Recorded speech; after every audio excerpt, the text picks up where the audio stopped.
Ou então da Líder Magazine, né? Eu não sei. Não assisto muito televisão para dizer, né? Já, né?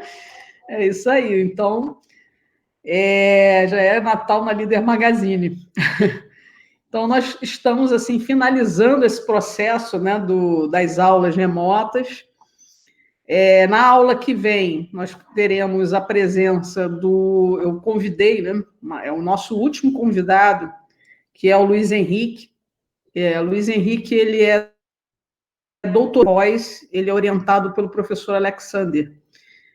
E ele vem se dedicando, desde a dissertação dele, que também foi no programa de pós-graduação com o Alexander, ele vem se dedicando com as questões de desastres ambientais, principalmente na região serrana, né? A dissertação dele foi em Petrópolis, e a tese de doutorado vai seguindo a mesma linha, e aí é por isso que eu chamei, né? Para ele dar essa vem. Só uma coisa, André, você está gravando? Maiara ou André? Sim, já comecei. Já começou, né?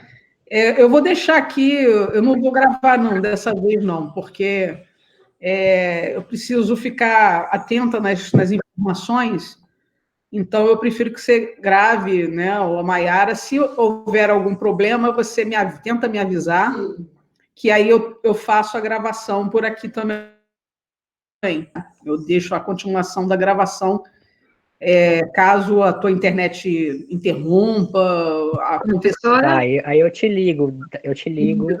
Eu não estou gravando, assim. mas caso seja necessário, eu gravo aqui também. Tá, beleza, Maiara.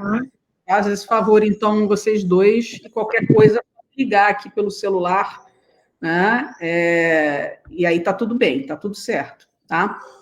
Então, de certa forma, o que eu estava falando é o seguinte, essa questão, né? Eu vou deixar lá no material lá do AVA a última avaliação. Eu ainda estou aprontando como é que vai ser. Vai ser uma coisa mais simples, vocês não fiquem com medo. Vai ser uma avaliação o máximo de simples possível, mas dentro daquilo, ou seja, tudo que vocês viram até então na disciplina, não só de conceitos, mas aplicações, exemplos, né, de todos os conceitos que nós vimos sobre risco e vulnerabilidade aqui, eu vou tentar, de certa forma, abarcar, mas com uma coisa bem simples. Talvez eu pretenda fazer 2 questões, né, apenas 2 questões, em que são questões dissertativas. Vocês vão dissertar, até como vocês fizeram dessa última vez na segunda avaliação, e até um pouco da primeira também, mas vai ser mais ou menos nesses moldes. Tá? Então, cada uma das 2 questões vão valer para dar 10. E aí, o somatório dessa avaliação, mais as outras 2 avaliações, né, eu vou dividir por 2, né, porque, no geral, vai dar... As 2 outras anteriores vão ter que dar 10, né, em termos de nota máxima, mais essa agora, que vai também ser 10, aí eu vou dividir por 2 e vai dar a média final, tá? Como nós tínhamos combinado desde o início do semestre. E o conteúdo as informações que vocês tiveram sobre risco e vulnerabilidade vão estar ali presentes de alguma forma dentro dessas 2 questões, tá? Então, eu vou procurar fazer com que seja... É como se vocês estivessem fazendo uma prova, só que uma prova com consulta, é claro, né?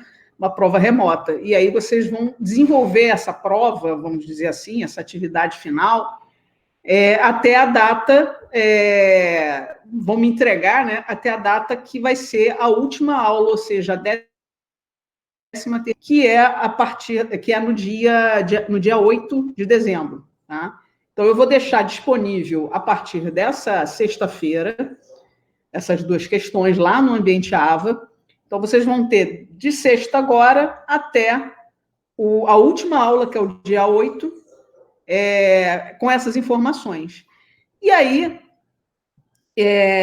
a partir do dia 8, eu vou dar uma aula final, onde vocês vão tirar as dúvidas, mestre, vão conversar comigo sobre essa última avaliação, né, as dificuldades ou facilidades que tiveram durante o semestre também, com relação aos conceitos, com relação às aplicabilidades, aos textos, né, de tudo que a gente viu. E nós fechamos, digamos assim, as aulas, né, da parte remota da disciplina de risco e vulnerabilidade. Tá?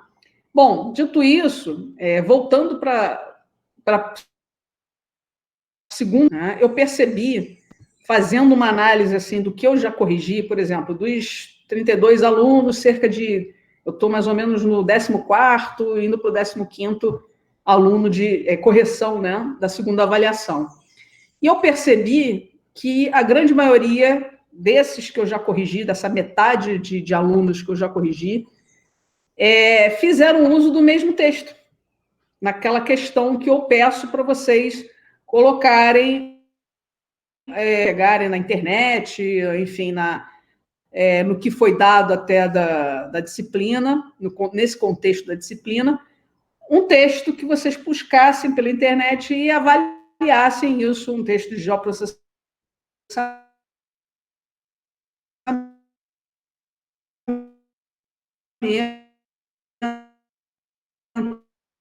né, que tivesse essa questão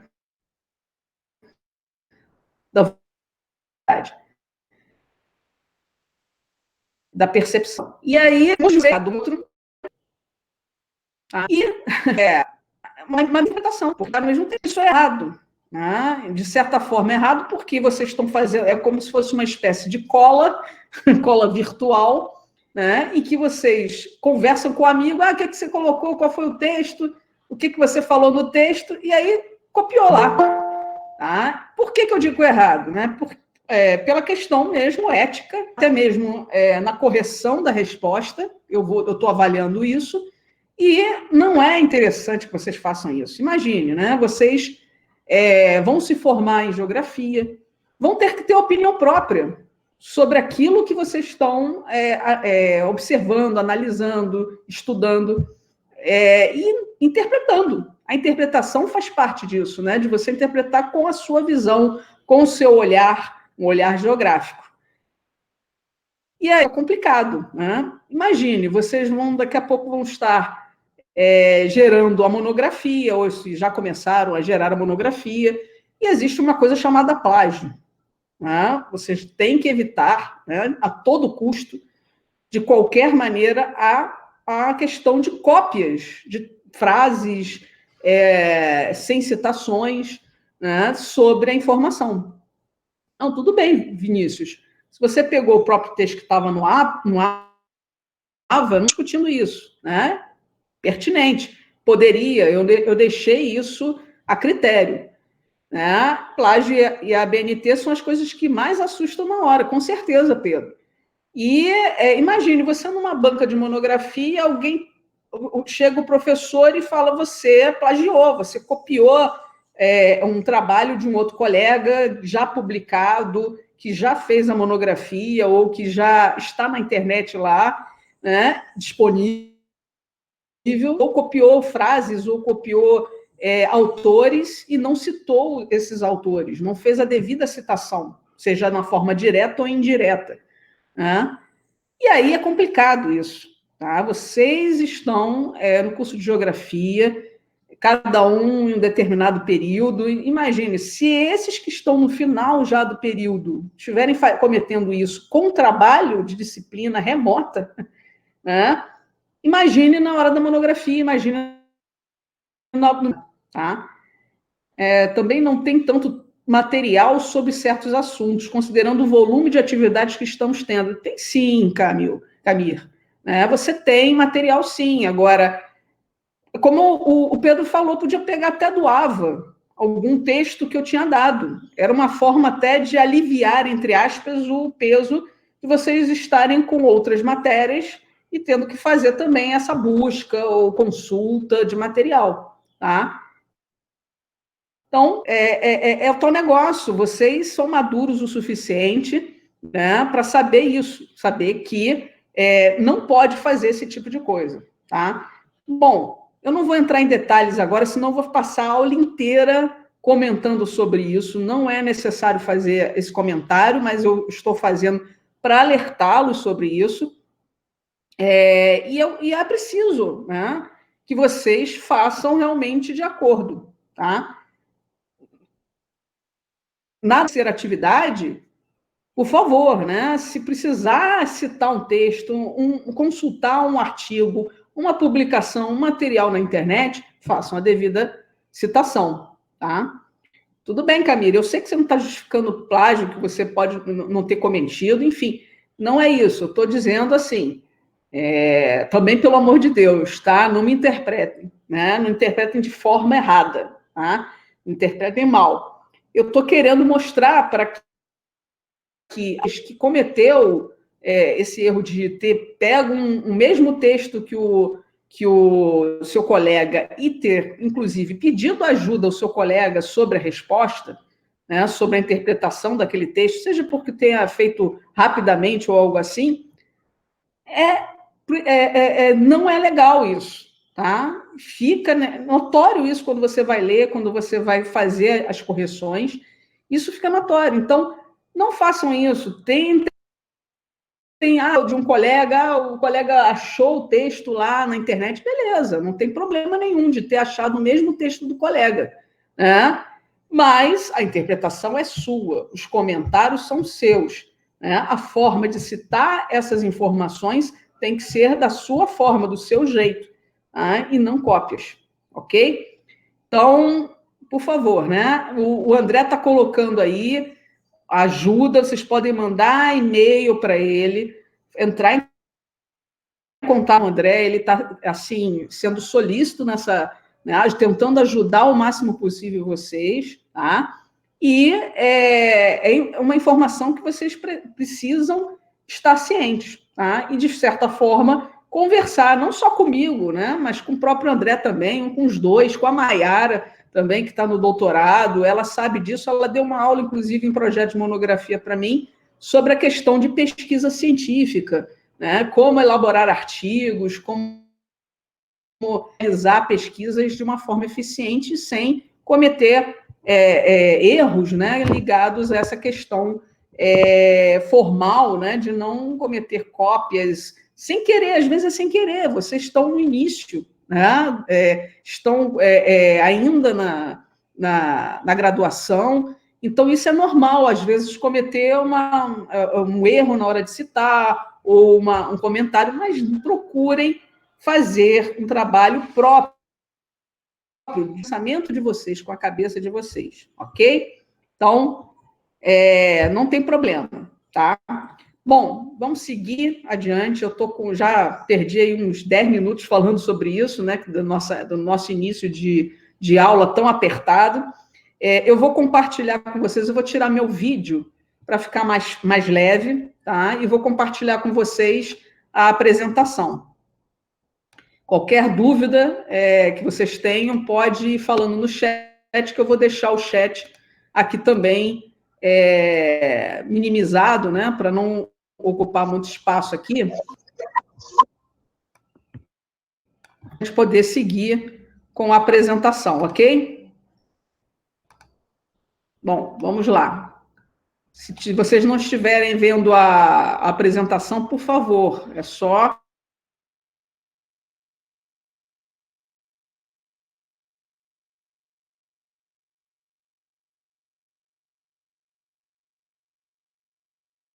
Então, vamos iniciar. Hoje, a nossa 11ª aula, né, nós vamos ainda comentar sobre os indicadores para avaliar o risco e a vulnerabilidade. Eu já tinha comentado sobre isso nas aulas passadas, eu falei muito sobre as metodologias usando sistema de informação geográfica, sensoriamento remoto, ou seja, as geotecnologias. Nós tivemos a professora Michele, que ela também mostrou, inclusive, indicadores que ela está trabalhando na tese dela, né, e ao longo do trabalho dela como profissional em geografia, né, mostrou sobre Pedra Branca. Eu vou mostrar algumas coisas aqui a mais de que, de certa forma, a gente falou em outras aulas, abordou em outras aulas, mas exemplificar mais na nossa situação do Brasil como um todo e principalmente do Rio de Janeiro, tá? Do município, do estado e do município do Rio de Janeiro. E o que seriam indicadores? Indicadores são medidas que expressam ou quantificam um resultado, uma característica ou um desempenho de um produto, de um processo, né, de uma organização, gerando informações úteis à tomada de decisões. Nós vimos que lá na questão da vulnerabilidade social ou ambiental, né, os indicadores, ou se a gente colocar dentro da palavra indicador, geoindicador, ou seja, os indicadores geográficos, para cada área, tanto física como socialmente, né? No caso dos aspectos físicos, bióticos e abióticos, nós temos a questão da geologia, da geomorfologia. Nós vimos que alguns indicadores, fatores importantes, são indicadores importantes para fatores de deslizamento de encosta, de inundação, ou seja, de eventos, inclusive, catastróficos. Então, esses indicadores, eles acabam servindo como esse insumo para caracterizar, organizar as informações e ajudar na tomada de decisão por parte dos órgãos, né, dos gestores dessas áreas que estão sofrendo com esses desastres. Então, nós temos vários tipos de indicadores para a questão não só da vulnerabilidade social, ambiental, mas o risco também, para avaliar, inclusive, risco de vários níveis, não só os riscos de ordem física, dos fatores físicos, ou de socioeconômico, censo, fatores de renda, escolaridade, uma série de índices, né, que nós podemos utilizar para gerar esses indicadores, por exemplo, de vulnerabilidade social, mas também até do risco, por exemplo, a questões ligadas à saúde. Nós temos na geografia uma linha, né, uma área muito específica que é chamada de geografia da saúde. Essa área da geografia da saúde, ela vem tomando agora, né, que nós estamos nos episódios de pandemias, né, como é o caso da Covid. Então, de certa forma, as mudanças, inclusive globais, ligadas não só a mudanças climáticas, mas também da biodiversidade, das questões ligadas às mudanças vinculadas a algum tipo de fator de impacto que seja negativo no ambiente, como a questão da fauna, da flora, né, das queimadas. Então, tudo isso vem sendo estudado hoje em dia, dentro dessa ótica também, pela geografia da saúde, né? E, recentemente, eu tive também uma banca, né, de monografia do Instituto de Geografia, em que eu orientei o Rafael dos Santos Pereira, né, que é um aluno, que defendeu a monografia dentro desse olhar, né, o olhar da análise da geografia da saúde, vinculado à questão, lá no estado do Amazonas, da malária, né, dos casos de malária. E ele fez isso nessa temática, justificando até pela questão de que ele trabalhou, né, ele vem trabalhando, né, na realidade, ele estava como estagiário, e agora, recentemente, parece que ele vai conseguir um contrato, enfim, para trabalhar efetivo. Mas ele vinha trabalhando como estagiário na Fiocruz, e, dessa forma, durante o período que ele estava realizando a monografia, ele se identificou com as questões vinculadas à Amazônia, principalmente a questão da malária, né? E aqui eu coloquei, inclusive, para vocês o link aqui do vídeo, né, no YouTube, que foi gravado no sistema da ANP da Geografia, né, da UERJ, né, e está tudo lá gravado, inclusive a defesa dele. Isso é interessante para que vocês vejam como é que é uma defesa. Quem participou da defesa como professor interno, inclusive, foi o professor Leandro. Externo foram duas pessoas da Fiocruz, né, 2 pesquisadores da Fiocruz, o Jefferson e o Paulo, e eles assim eles gostaram muito da monografia dele, inclusive são pessoas que já conheciam, né, o Rafael, exatamente pelo estágio na Fiocruz, e conseguiram entender a importância disso para ele. Inclusive, ele usou algumas ferramentas, ele pediu a minha orientação até por usar técnicas de processamento. Ele utilizou o SIG, né, para exatamente espacializar o que ele queria com relação a esse olhar para a malária na Amazônia. Tá? E eu coloquei aqui também disponível algumas informações sobre indicadores de risco à saúde, né, e vinculados às mudanças climáticas que a Fiocruz realiza como temática. Tá? Então, vocês podem entrar no link lá que eu coloquei disponível, e o Cruz vem trabalhando com isso. Inclusive, o Jefferson, recentemente, com outros pesquisadores, publicou dentro do município do Rio de Janeiro sobre a Covid, falando das áreas de maior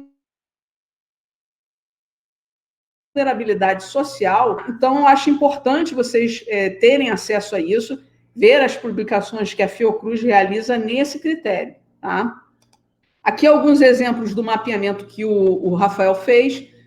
Ele usou o mapeamento, inclusive, né, disponível pela Fiocruz e outros meios também, como a FUNAI, o IBGE, o Ministério do Meio Ambiente, para gerar. Um dos mapeamentos que ele gerou foi esse aqui, dos núcleos urbanos de unidades de conservação ambiental do estado do Amazonas, onde vocês podem perceber em vermelho, né, os núcleos urbanos, também tem os assentamentos agrícolas pelo INCRA, tem as unidades de conservação, esse verdinho, né, achurado, e tem as terras indígenas também, que fazem parte desse conjunto, né, de núcleos urbanos, de unidades, dentro de unidades, inclusive, de conservação da Amazônia. Tá? Então, ele precisou gerar esse mapeamento a partir desses dados, dos órgãos públicos, do INCRA, da própria Fiocruz, né, do IBGE, do Ministério do Meio Ambiente, para observar exatamente não só a localização, mas como espacialmente, dentro da Amazônia, como é que isso aqui vem acontecendo, essa distribuição espacial. E, claro que ele, a partir disso, foi gerando alguns outros mapas, gerou mapas, inclusive, de aspectos físicos, aspectos até ligados à pluviosidade, né, a questões ligadas à chuva, a temperatura na Amazônia, né, tudo que contribui, de certa forma, para disseminar, né, não só pelos assentamentos nas áreas, mas também o que ajuda a disseminar a malária por essas localidades. Tá? Então, ele acabou gerando também o que ele chamou de um mapa de densidade de casos da malária por localidade dentro do estado. Então, vocês podem perceber, né, que esses núcleos avermelhados, chegando ao amarelo, né, que vai do índice de baixo, né, até o alta densidade de casos. Isso para o ano de 2018, porque foi até onde ele conseguiu as informações por parte do CIVEP. CIVEP é um sistema exatamente para ter de dados, né, todos os dados ligados às questões ligadas à saúde dentro da Amazônia. Né? Então, ele pegou a malária, né, e observou os casos de malária, colocou, inclusive, aqui, novamente, as localidades, né, a questão dos indígenas, né, as áreas periurbanas, as áreas de ruínas, né, de áreas onde não existe mais um povoado, mas e as áreas urbanas, exatamente para mostrar que, ao longo dessas áreas, você tem núcleos realmente de maior densidade de casos de malária, tá? Seja pela questão de garimpeiros, né, de ocupação pelo garimpo, por madeireiros até ilegais, clandestinos, que acabam afetando também as comunidades indígenas, que são também, acabam contraindo também a malária em função dessa disseminação, tá? É uma outra questão, né? Ou seja, nós estamos falando da malária, mas também existem outros casos vinculados à saúde, dentro dessa concepção, inclusive, que nós temos hoje em dia de degradação ambiental, né? Que está acontecendo principalmente na Amazônia, onde você tem os casos de desmatamentos, muitos deles vinculados também a queimadas, né? Para a questão de gado, o negócio, a construção de hidrelétricas, né, promover, inclusive, um modelo desenvolvimentista, né, que acaba criando outros tipos de risco, né, inclusive o risco de extermínio ou genocídio de povos indígenas na Amazônia, no Grande Chaco, no Cerrado, né? Então, não falamos apenas da Amazônia brasileira, né, mas também da Amazônia sul-americana, né? Países fronteiriços que enfrentam também o mesmo problema e que estão exterminando, né, causando desequilíbrios não só ambientais, pelo desmatamento, pelas queimadas, mas também sociais, né, deixando ainda mais vulnerável os povos indígenas, tá, para a questão da queimada e do desmatamento. Então, você tem aqui um estudo que está disponível, inclusive, aqui nesse site da Agência Brasil, Humanos, falando sobre isso, né, falando uma notícia explicando todo esse problema atual, né? Foi agora, não de. Então, demonstra exatamente todo esse problema relacionado à vulnerabilidade desses povos indígenas, né? Aqui também mostra, inclusive, para gerar esse trabalho nessa pesquisa, inclusive foi em dados do INPE, né, assim como por sensoriamento remoto, novamente falando aí sobre as geotecnologias, ajudando como metodologia de gerar índices para verificar, né, indicadores também, para verificar o risco a esses povos, né, com relação às queimadas,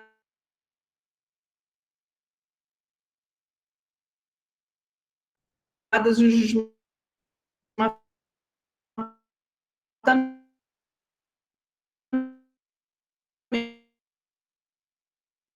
desmatamentos.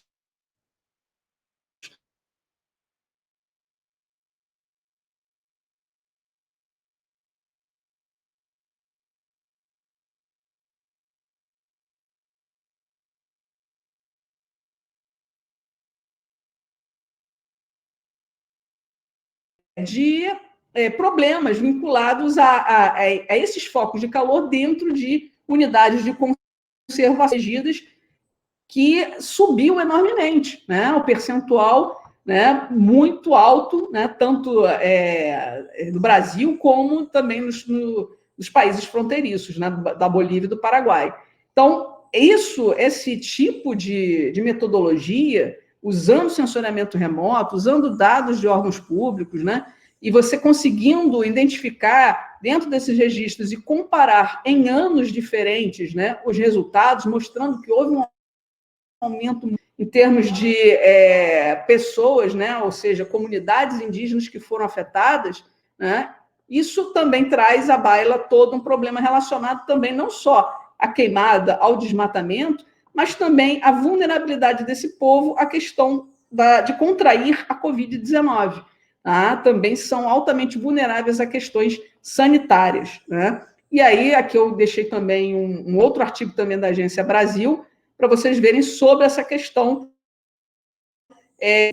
investimento que acaba tendo que ser feito pelo governo em função de uma falta, né, de organização, de planejamento com relação a essa população indígena, né, que está sendo efetivamente está sendo gerado um genocídio na região.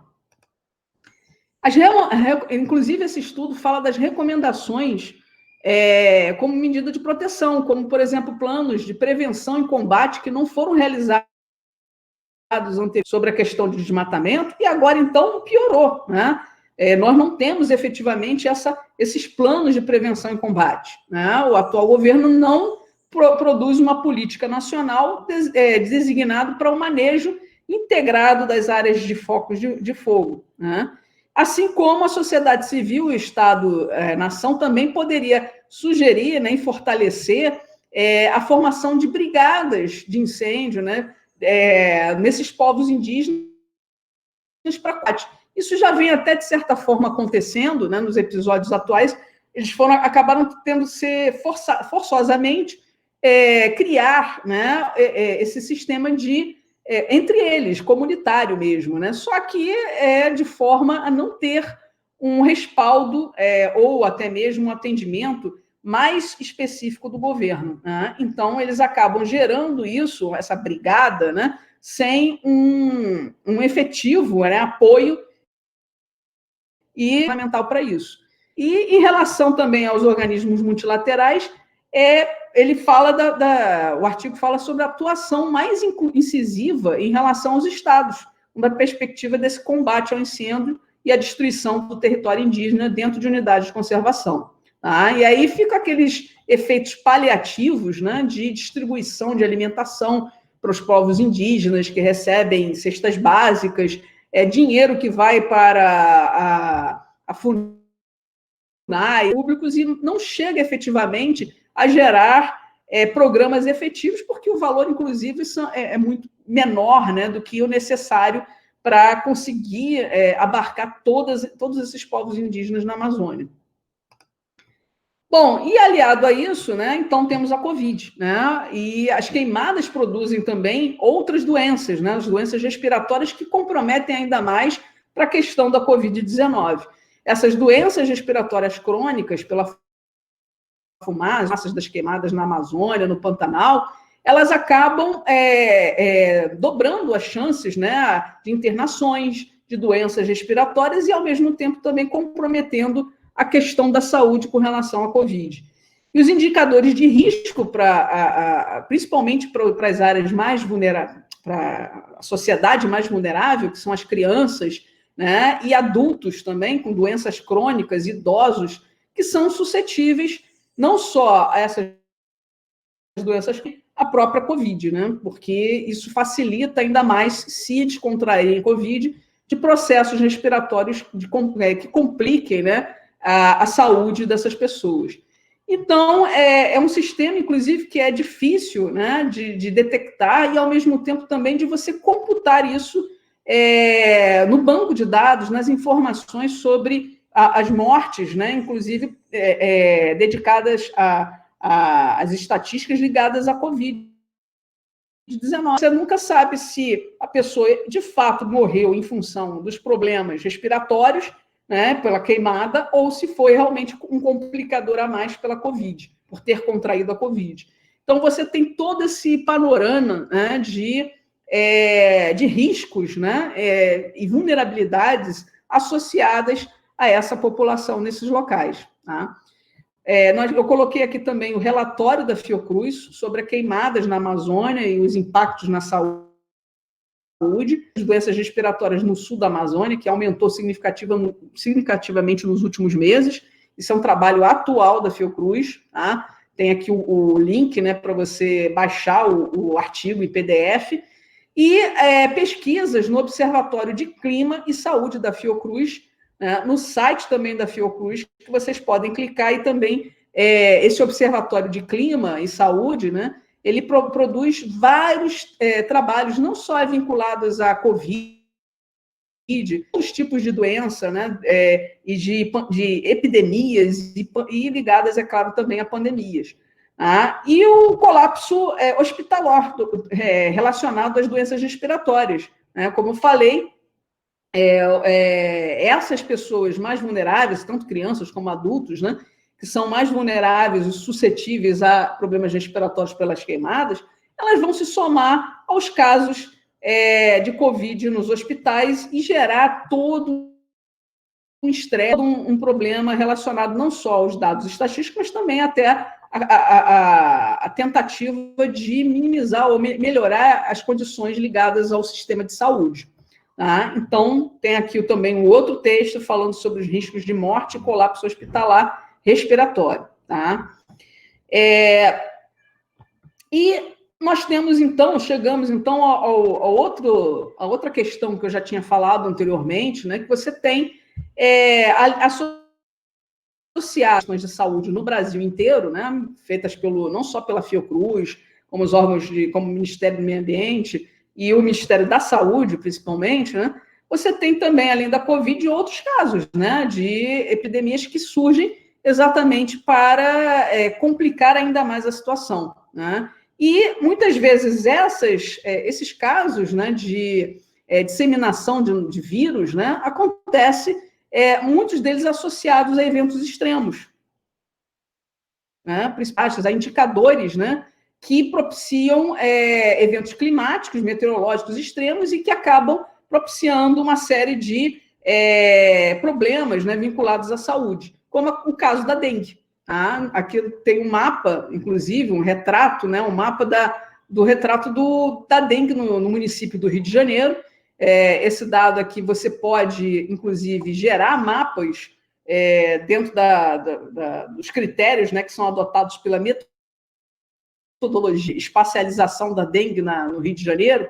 Infelizmente, eles colocaram essas informações até 2013. Né? Inclusive, eu coloquei aqui um mapa de 2013, onde mostram as áreas de incidência, né, por 100 mil habitantes, desde a baixa, né, o menor número de casos, né, de dengue, até a parte mais alta, o maior número de casos de dengue. Eles têm esses níveis aqui, que é o nível metodológico utilizado lá pela Fiocruz também.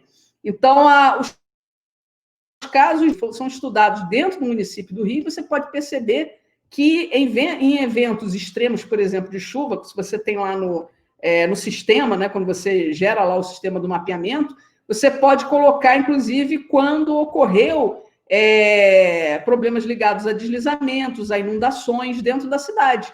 E aí você observa que nessas épocas em que ocorreu, né, principalmente nos eventos de chuva, nos meses de chuva, né, que são de dezembro, janeiro, março, abril, até abril mais ou menos, você tem toda uma concepção de aumento desses casos associados à dengue, né?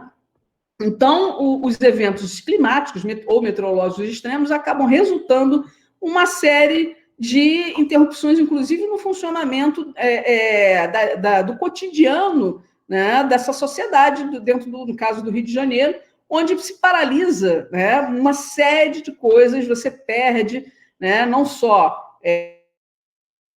vidas, né, materiais, mas vidas também ligadas não só aos danos ambientais trazidos por esses extremos meteorológicos, mas também à saúde pública, né, a saúde dessa população. Agravos de doença, né, as doenças são agravadas em função também desses períodos também de extremos. Tá? E que podem também causar as mortes imediatas e posteriores vinculadas a essa parte da saúde. Tá? Então, uma ocorrência do gênero torna capaz de lidar com a situação. Né? Se você tem indivíduos dentro da cidade do Rio de Janeiro que já são vulneráveis socialmente, inclusive com a questão dos extremos, eventos extremos climáticos, né? Você associar ainda doenças, né, como é o caso da dengue, né, que logo agora a gente já tem a eclosão aí de mosquitos, né, então se você não tiver os condicionantes ambientais necessários para que não tenha eclosão da lepra egípcia, você acaba ficando vulnerável, mais vulnerável não só pela questão social, de infraestrutura, mas também da saúde. Tá? Então, essa situação, né, de ter recursos para você conseguir minimizar os prejuízos, você acaba não tendo. Né? E aí eclode cada vez mais esses casos. Né? Então, os eventos extremos eles se apresentam impactantes também, imediatos à saúde das comunidades. E aí você tem os órgãos que usam os índices e criam os indicadores para gerar todo esse trabalho, né, de pesquisa, de avaliação de quais os bairros, né, que você tem, inclusive você gera um mapeamento de suscetibilidade também a casos de dengue, né, na cidade, não só aqueles que aquelas áreas que já tiveram os casos, mas aquelas que se tornam suscetíveis a ter, em função de uma série de índices, né, que você utiliza para gerar esse indicador de suscetibilidade. Tá? Então, casos, né, de mortes, traumas, deslocamentos, desalojamentos, inclusive, da população em função dos extremos, são computados também para gerar os índices dentro dessa perspectiva. Né? E os surtos das doenças, as transmissíveis e não transmissíveis, relacionados a essas condições de vida dessa população, acaba submetida frente cada vez mais aos desastres, né? Com elas tendo pouca capacidade de resposta, de reação isso de saúde local, né? onde foi atingida, né? Então, aí você tem que redobrar as atenções sobre vigilância, né, das doenças crônicas, as doenças, inclusive, psicossociais, porque muitas vezes essas pessoas acabam ficando contraindo, né, doenças como dengue, chikungunya e tudo mais, e acabam criando outros problemas ligados ao psicológico, né, e a questão realmente de perda de emprego, qualidade de vida associada a tudo isso. Tá? Opa, desculpe, sem querer eu cliquei aqui, não é para isso. E o sistema de eventos extremos da Fiocruz também coloca à disposição, né, dentro do Clima Saúde, que eles chamam de Clima Saúde, visualização dos locais de ocorrência dos eventos extremos, né, e que são quantificados, né, para gerar também os mapas e gráficos interpretativos de todas essas áreas, né? Com números totais, por exemplo, de eventos extremos dentro da cidade do Rio. Por exemplo, a gente tem aqui o caso de 2010, né, onde você percebe, né, um aumento significativo desses casos de extremos, né, dentro da região serrana, né, dentro da cidade do Rio e dentro do estado do Rio, com a região serrana, principalmente, né, onde você teve todo um problema associado a isso, né, a nível de qualidade e de saúde dessas áreas. Tá? Outro exemplo aqui de utilização, inclusive, das ferramentas de geoprocessamento, além da localização, você pode criar, o mesmo exemplo, inclusive, do trabalho de monografia do Rafael, que eu orientei. Ele também fez uso de uma ferramenta chamada Kernel, que ele vê essa distribuição da densidade, né, espacial de algum evento, de algum tipo de evento a ser estudado. Aqui, por exemplo, eventos extremos, como deslizamentos de encosta, de dados acumulados de 2000 a 2012, que também está no Observatório de Clima e Saúde da Fiocruz. Né? Inclusive, você vê sendo usado um peso do número de pessoas desalojadas nessas áreas em função desses deslizamentos. Tá? Então, você tem como usar esse mapeamento em tempo real, você vai lá, clica lá e verifica todas essas informações aqui na área do Rio de Janeiro, por exemplo, do estado do Rio, do município do Rio, e consegue visualizar todas essas informações, baseada nesse método, né, de utilização por geoprocessamento. A Covid-19 no Brasil, você pode ter todo um mapeamento sendo feito, né, a nível brasileiro, né, todos os estados, você clicar nos estados e saber isso, né? Então, você tem aqui, dentro do Ministério da Saúde, você tem também propício para exatamente abrir os dados, os casos novos, né, de Covid, em várias datas. Por exemplo, tem de 27/3, desde o início da Covid até atual, né? Isso aqui eu puxei ontem, né? 23/11, e você já, aliás, minto, hoje, né? Que tem dado até ontem, e aí você já consegue visualizar os novos casos, os óbitos novos. Claro que muitas vezes esse sistema de banco de dados, de base de dados, tendo alguns problemas com relação ao cômputo das informações estatísticas, né? Nós tivemos aí no período da eleição alguns problemas relacionados a isso. Não se sabe bem se foi por conta dos municípios estarem informando os casos de forma correta ou não informando, né, em função das eleições municipais, ou se era realmente algum problema específico, né, do sistema e que acabou depois aumentando, né, o volume de dados em relação a números de casos nas regiões específicas. Tá? Nós temos isso a nível de Brasil, a nível do estado do Rio de Janeiro, né? Você pode perceber aqui que dentro do estado do Rio de Janeiro, sempre, né, o município do Rio de Janeiro, pela densidade da população, né, demográfica que existe aqui, você tem um número de casos elevados, né, dentro de áreas urbanas. E o painel também Rio Covid-19, né, que é promovido pela Prefeitura da cidade do Rio de Janeiro, que mostra também que são utilizados, inclusive, como nas notícias, para publicação nas notícias de jornais, né? Mostrando o número de casos, inclusive, aumentando aqui, atualmente, esses números, né? Nós temos um número muito grande, né? Crescendo cada vez mais, né? Atualmente, porque realmente não, pela flexibilização, por todos os problemas ligados a essa flexibilização que ocorreu na cidade do Rio de Janeiro, no estado do Rio, na cidade do Rio de Janeiro, até pela questão também, isso está sendo pesquisado, né? As questões ligadas à votação, né?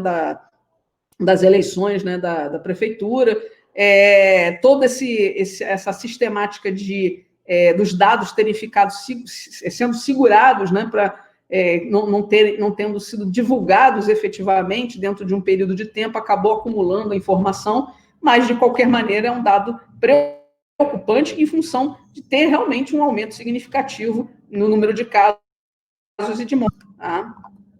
Bom, nós temos aqui, além disso que a Prefeitura promove, tem o Data Rio. O Data Rio, ele tem desde o mapeamento de suscetibilidade, né, você tem aqui o mapeamento de suscetibilidade a deslizamentos de encosta, né, na cidade do Rio de Janeiro, que esse mapeamento foi feito em 2010, e que mostra, o vermelhinho mostra exatamente as áreas de maior suscetibilidade, claro, né, porque você tem as áreas dos maciços, né, das áreas de encosta, mais escarpado, com declividade maior, né, solos, enfim, sendo propícias, né, a movimentos de massa, a deslizamentos. Tá? E aqui você tem também o mapeamento, tudo isso usando geoprocessamento, usando técnicas de geoprocessamento para mapear tanto os casos de deslizamento, como também questões ligadas ao clima, né? A mudanças climáticas. Né? Então, você tem aqui um mapa de insolação, de espaços onde houve maior número de calor, né? De índice de calor dentro da cidade, dentro do estado e dentro da cidade do Rio de Janeiro. Então, você pode clicar nesse mapeamento, saber da metodologia dele e verificar exatamente o que isso pode proporcionar em termos de desastres ambientais, né, dentro da cidade. Outro mapeamento também, com metodologias muito assertivas a respeito também, é a questão dos casos confirmados de Covid. Né? Então, você pode, de repente, associar até vários mapeamentos. Esse de casos de Covid é um mapeamento usando o CEP. Né? Você pega o CEP das áreas dentro da cidade do Rio de Janeiro e consegue espacializar com maior detalhamento, né, dentro dos bairros, as localidades, por exemplo, de aglomerados subnormais, ou favelas, ou áreas densamente ocupadas irregularmente, né, e associar com outros índices, né, e outros indicadores ligados a eventos extremos, né, como a questão da suscetibilidade a deslizamentos, as ilhas de calor, e você associar, inclusive, a Covid-19, ou até a dengue, ou até outro tipo de epidemia. Né? Isso tudo, inclusive, esses dados estão todos em formato para baixar também, para fazer download na internet. Tem também o SIU, que é o Sistema Municipal de Informações Urbanas. Então, de certa forma, isso não é uma política atual, né, da prefeitura da cidade do Rio de Janeiro atual, é uma política que vem sendo feita mais ou menos uma década ou 2 décadas, né, de exatamente começar a reunir, gerir, integrar dados, e um deles muito importante, é o Sistema Municipal de Informações Urbanas, né, que são atualizadas para estabelecer um canal de comunicação entre os órgãos públicos, né, com indicadores de políticas públicas da administração municipal, para que isso seja divulgado, né, dentro da lei da INDE, né, da Infraestrutura Nacional de Dados Espaciais. Você tem que disseminar, divulgar todas as informações possíveis. Tá? Então, a partir disso, você gera também dados estatísticos. Eles, né, no caso, geram dados estatísticos, mas nós podemos, a partir desses dados do CIURB, também gerar outros mapeamentos, outros dados que mostrem informações sobre a dinâmica urbana, né, da cidade do Rio de Janeiro. Outra parceria que a Prefeitura fez muito assertivamente, mas que não leva a nenhum tipo de dinheiro, é mais uma parceria até vinculada não só a projetos de desastres naturais, mas também a troca, né, de metodologias e de informação, que é a NASA. Né? A NASA e a Prefeitura acabaram desenvolvendo essa parceria com relatais. Foi feito até um seminário, que foi em 2018, né, que foi promovido pela Prefeitura. Esse seminário fala sobre as comunidades inteligentes, as cidades, desenvolvimento das resiliências, né, de toda uma questão vinculada às mudanças climáticas e à sustentabilidade nas cidades. Né? E o Rio de Janeiro, como uma metrópole, né, uma cidade metropolitana tão importante mundialmente, não podia ficar também atrás. Né? E criou essa parceria para gerar dados inéditos sobre prevenções de deslizamentos, mudanças climáticas ligadas a isso. Coloquei alguns dados aqui na internet sobre essa parceria para vocês entenderem melhor, tá? Para dar tempo aqui, que eu estou correndo, né, por causa da aula. E o modelo de avaliação de perigo, que a própria NASA desenvolveu, chamado LHASA, né? Avaliação de perigo de deslizamento para consciência situacional. Né? Então, a metodologia que é um modelo mundial, não é apenas que está sendo adotado também dentro da prefeitura, essa metodologia, esse modelo global, né, que está sendo usado no caso específico da cidade do Rio de Janeiro, e desenvolvido assim para consciência da situação dos riscos de deslizamentos, né, os mapeamentos de suscetibilidade, enfim, da cidade. O inventário global da NASA perpassa desde um inventário que ele faz mundialmente, até, inclusive, de mapeamento inclusivo. Né? Então, você pode participar desse inventário global, baixando, inclusive, um aplicativo, você pode usar no celular ou usar no seu computador, né? Um software, um aplicativo em que você mesmo pode construir informações sobre deslizamento. Então, esse inventário está lá, disponível para você ver no mundo inteiro, inclusive no Brasil, e de você também verificar essas informações sobre a cidade do Rio. Então, se você clica aqui em Maps, né, da NASA, você consegue fazer isso, você consegue inserir em pontos, né, de deslizamento em qualquer área. Você pode usar o teu Face, por exemplo, né, a tua ligação com o Face, né, para você participar, né, efetivamente dessa postagem dessas áreas de deslizamento. Tá? Observar o mundo inteiro, aqui ele me bota Colorado, México, enfim, mas eu posso gerar isso para qualquer parte dentro do estado do Rio de Janeiro, da cidade do Rio de Janeiro. Aqui, ó, Niterói já tem vários casos sendo pontuados, né, em função até dessa... Isso, é isso mesmo, Ana, é um mapeamento colaborativo, inclusive que fica à disposição de qualquer pessoa para observar, né? E quando você cria algum tipo de mapeamento aqui, né, algum ponto específico, né, digamos que eu queira especificamente um ponto aqui na cidade do Rio, né, na Tijuca, né, por exemplo, eu posso submeter, né, criando aqui, gerando esse meu banco de dados aqui.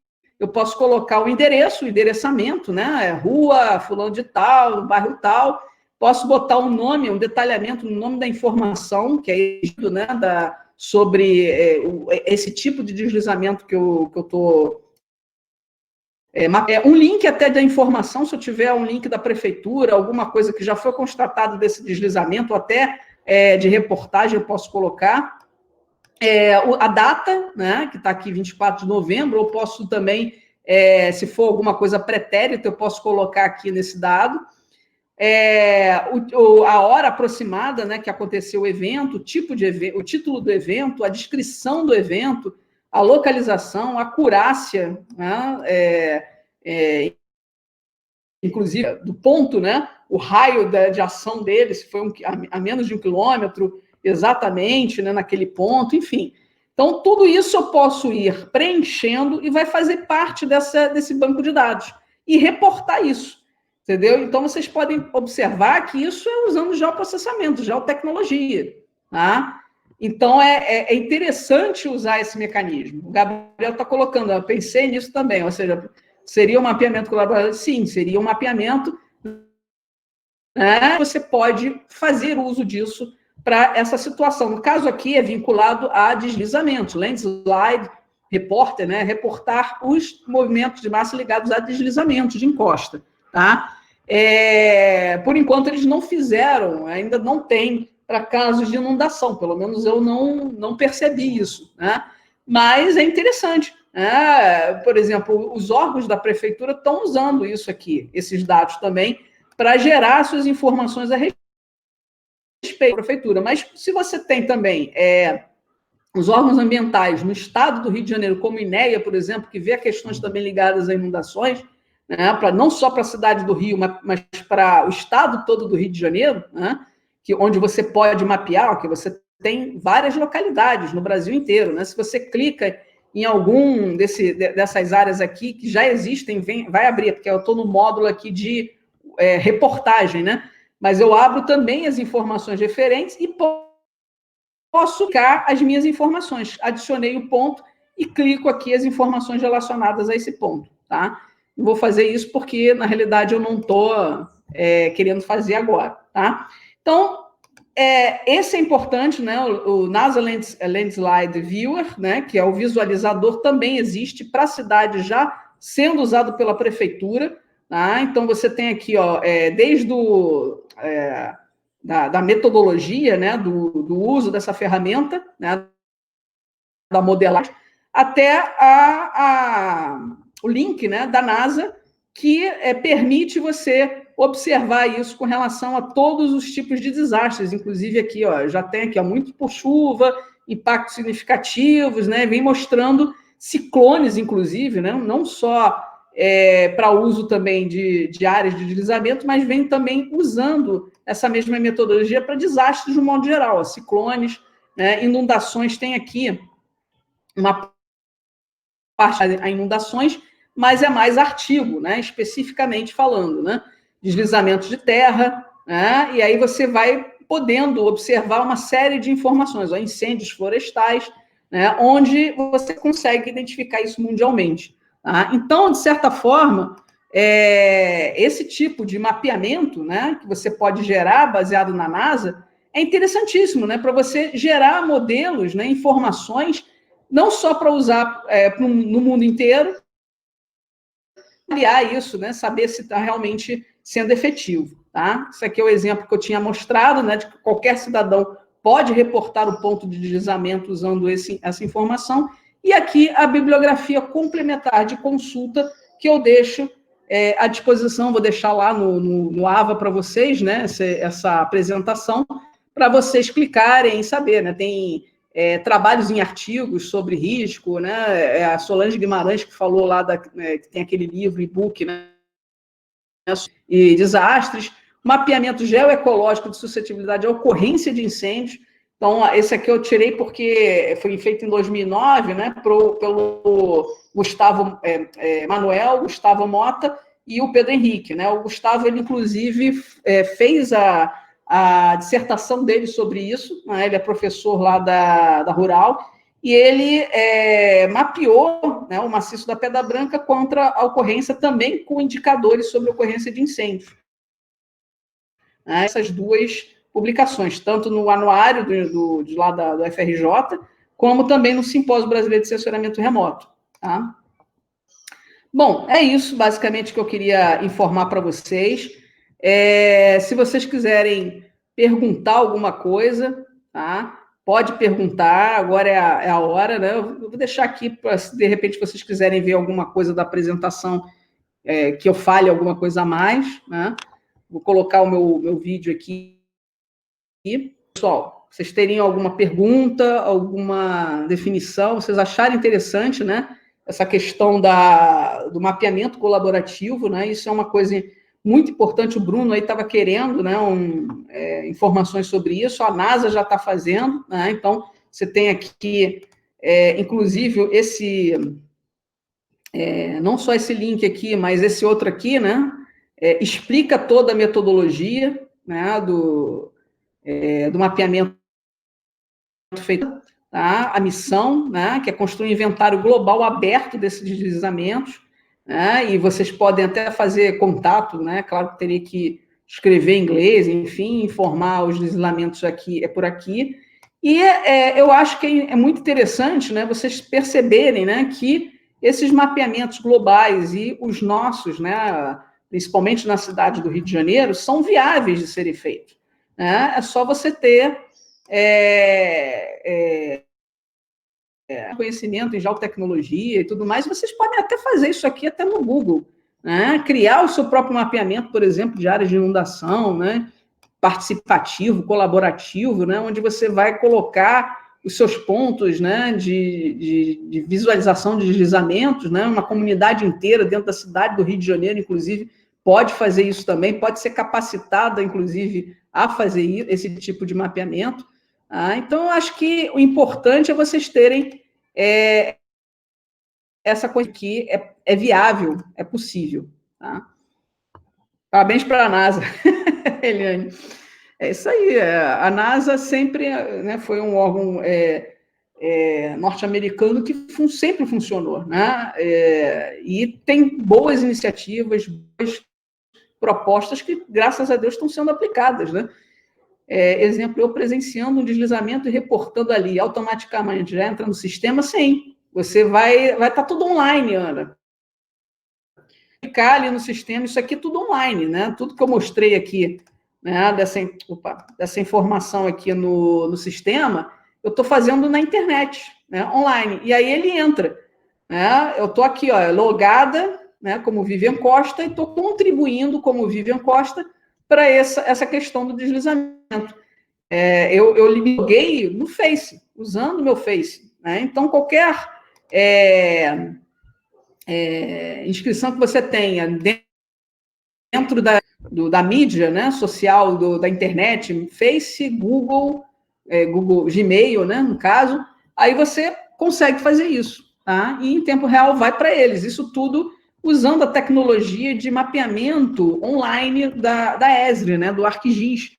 Isso tudo é ArcGIS. A prefeitura também tem isso, a Fiocruz também tem isso, né, usando essas ferramentas aqui. A Fiocruz, né, aquele mapeamento de incidência de dengue online também, né, você o utiliza com as ferramentas propiciadas aqui pelo Google, né, no caso, né, da Fiocruz, mas tem também o ArcGIS também, eles também fizeram parte do pacote institucional do ArcGIS. Tá? O Landslide Reporter me lembrou o Vicon Saga, o Ronald falando, né, porque ele é meu bolsista, né, de iniciação científica. Então, o Vicon é bem intuitivo, como o Landslide, e dá para usar de forma fácil para um mapeamento colaborativo também. Sim, é mais ou menos a mesma coisa, só que o Vicon, o problema é o seguinte, que o Vicon ele não é online o tempo todo, ele não é feito online, você faz um cadastro no Vicon, um cadastro próprio, né? E aí você vincula ali o que você quer ser, tá? André, o Vicon é lindo, porque o André também usou, porque ele também foi meu bolsista de iniciação científica, né? E aí o Vicon Saga é da UFRJ,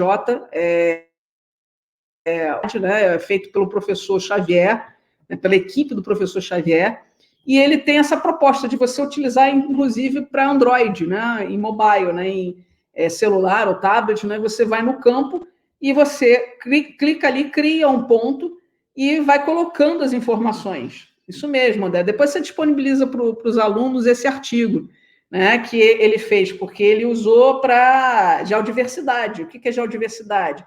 São áreas que têm um potencial para geologia da área, né, para fomentar o turismo geológico, geomorfológico, né, na área, científico, né? E aí você pode mapear isso para qualquer tipo de turismo. Você pode mapear até para questões ligadas ao risco também. Então, você tem lá uma área de deslizamento, de encosta, de desmoronamento. Você vai lá, clica, né, na área, vai estar georreferenciado esse material, porque ele está usando o celular, né, o mobile para gerar por GPS, GPS, né, a informação. Coloca ali um descritivo, explicando tudo. Tá? Você tem algum conhecimento sobre a aplicação do Landslide Reporter em metodologias em território brasileiro? Sim, acabei de falar, a prefeitura da cidade gerou aquele mapeamento também, usando esse Landslide Reporter, né? Ele faz isso, ele pega as informações fornecidas pela NASA, dentro desse Landslide Reporter que é da NASA, e aí ele gera essa informação lá naquele centro de operações dele. Você mencionou que há prefeituras que fazem uso disso, né, no caso da prefeitura da cidade, mas a academia brasileira também, ela adota o Landslide Reporter, ou acreditam ser tendencioso pelo fato de qualquer... Não, os cientistas não acham que é tendencioso. Inclusive, se vocês forem ver na apresentação, eu coloquei para vocês também, aqui, ó, a possibilidade de vocês verem, dentro desse simpósio, tem material do simpósio, tá? E nesses vídeos do simpósio tem a da cientista norte-americana, da NASA, né? Tá aqui, ó, que ela mostra, ela fala, explica todo o processo, né? Em 2018 ela falou todo esse processo que estava acontecendo dessa parceria com a prefeitura e fala especificamente da metodologia, né, aplicada. Inclusive, na hora lá do evento, estavam presentes vários pesquisadores brasileiros, né, de universidade, da academia, que também estão aplicando a utilização desse ferramental. Eu, por exemplo, não conhecia isso. Eu fui conhecer a partir de assistir essa palestra nesse seminário online, né? Na época, em 2018, eu não pude participar presencialmente, aí eles colocaram disponível, eu assisti, eu achei interessante isso. E posso aplicar para as minhas pesquisas. Eu não acho tendencioso porque não tem nenhum dinheiro envolvido nisso, né? A NASA não deu nenhum dinheiro para a prefeitura e nem a prefeitura deu nenhum dinheiro para a NASA. Isso foi uma parceria, inclusive, de pesquisa mesmo, né? Para incentivar também exatamente as pesquisas entre a academia, entre os pesquisadores da prefeitura, e tem só técnicos envolvidos com conchavos de prefeitura, não. Né? Você tem também técnicos envolvidos com a ciência, com a utilização disso em prol da sociedade. Né? Afinal, são servidores também, né, da prefeitura. Então, de certa forma, é isso. Né? Eu acho que vem a contribuir. Tá? Professora? Oi?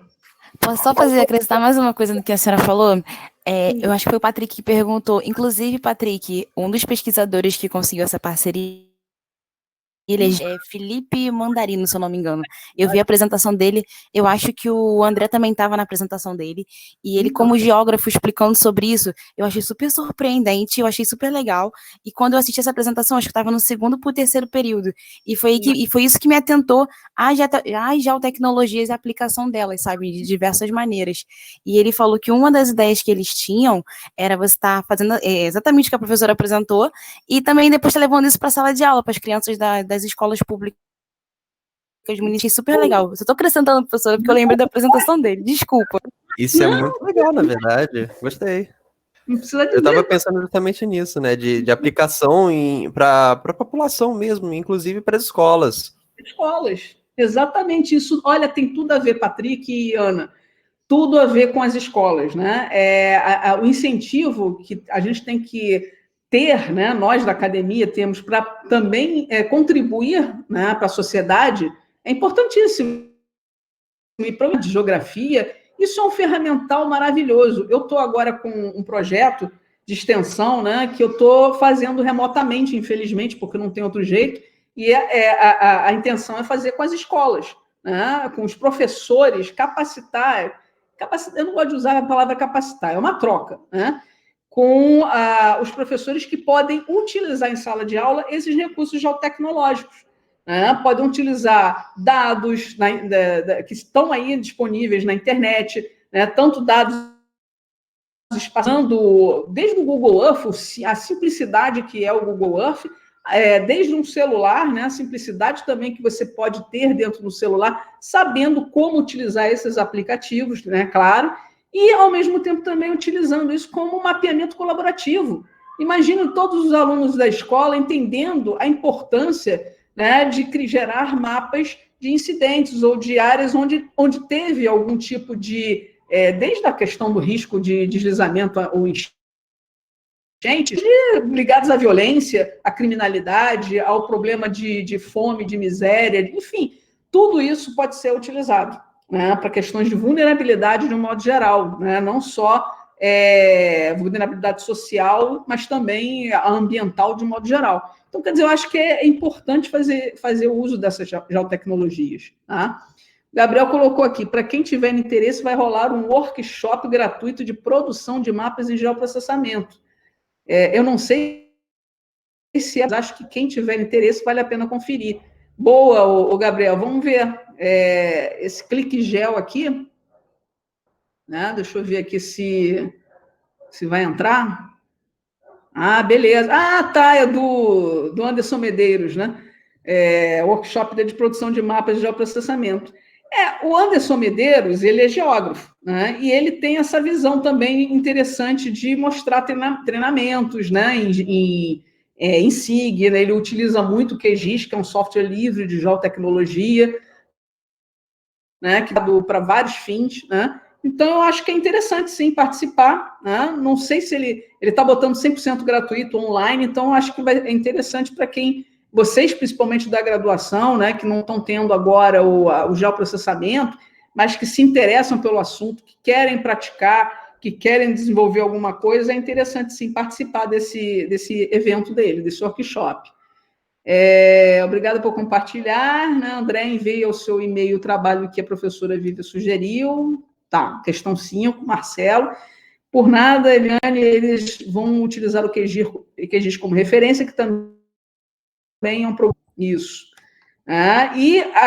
Bom, aí voltando a essa questão da extensão, eu deixo aqui aberto para vocês fazerem contato comigo. Quem quiser, eu vou fazer um teste desse curso que eu estou gerando de capacitação dentro do meu projeto de extensão, de geotecnologias voltadas ao ensino de geografia, tá? Então, para aprender um pouquinho de cada coisa, né? De uso de GPS, de Google Earth, eu vou estar utilizando também o QGIS até com relação a sensoriamento remoto, e para dar um pouquinho desse conteúdo de referência para que os professores aprendam a utilizar isso, e os alunos também, porque vão ser futuros professores, né? Então, de certa forma, eu vou estar fazendo esse teste agora em dezembro, tá? Porque eu vou lançar oficialmente esse curso no ano que vem, 2021. E aí sim é que eu vou abrir mais, vou colocar um público, né, de graduandos, orientandos da geografia, né, no JOG, como também professores internos e externos, principalmente, que estão dando aula em escolas, tá? Vou precisar sair. Tudo bem, Mário, não tem problema, gente. A gente já extrapolhou bastante, já são 4h15, né? Eu sei que vocês têm aula, alguns de vocês têm aula, têm outras atividades.